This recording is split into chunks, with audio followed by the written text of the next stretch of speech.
I want to show you my Commonplace book that I was given as a child.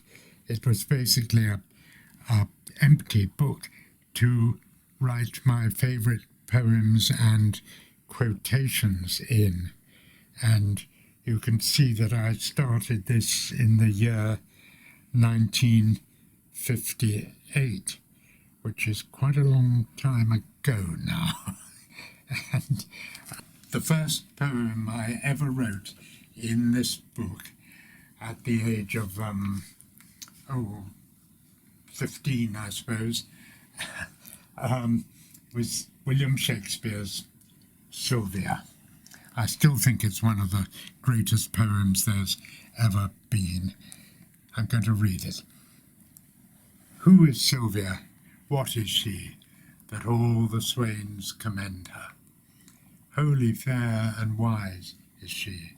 The heavens such grace did lend her, that she might admired be. Is she kind as she is fair? For beauty lives with kindness.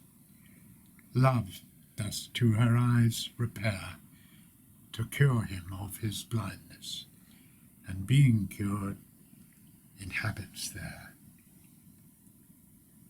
I think that's a wonderful, very simple but very beautiful poem.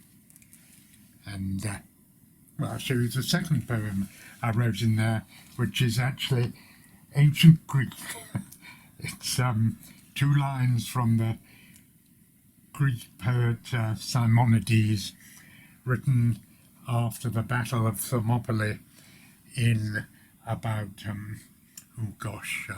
450 BC, when the 400 Spartans famously held back the Persian army in invading Greece, numbering about 100,000 men at the narrow pass of Thermopylae in northern Greece, and they held them at bay for a couple of days, and then they were sadly betrayed by one of their own, who showed the Persians a way round the back, and eventually the 400 Spartans were all killed, and they were buried at Thermopylae, and you can still see their tomb with this inscription, which in Greek it goes, O Zine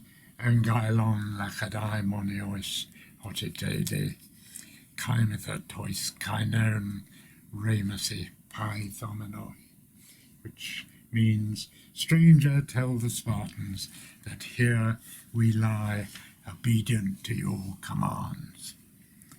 Very fine. I remember being very moved by that as a schoolboy, and I still am. Well, the point I want to make is that this book has been with me for the past 70 years at least, and it's now full of all my favourite poems, which is a very, very nice thing to have. And I've had to, since it's full, I've had to start a new one, which is here. Commonplace books were common in the days before computers, because people, either writers or politicians, people who needed to speak in public, needed a way of remembering their quotations and favourite bits of poetry, things that they wanted to put in their speeches or in their writing. And so they kept a record of it, and people like Abraham Lincoln and Churchill, Stalin, I think, a lot of very famous, well-known people kept Commonplace books. Queen Victoria was another. I think Queen Elizabeth I of England had one. You know, they go back a long way.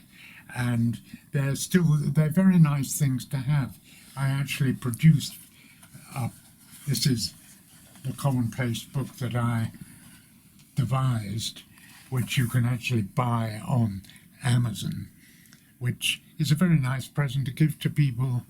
I think it's something that they maybe hadn't thought of, but they find it very nice even today to write their favourite quotes and poems and indeed their own thoughts in it, and keep it as a record. Martin Luther King was another one. You know, all the great famous speakers. John F. Kennedy had a Commonplace book because, you know, they knew the power of poetry. If you want to say something that people remember, like Martin Luther King said, "I have a dream," that is actually a quote from somebody else's poem that he had in his own Commonplace book. So, Commonplace books are very useful things to have. Here's my old one, here's my new one.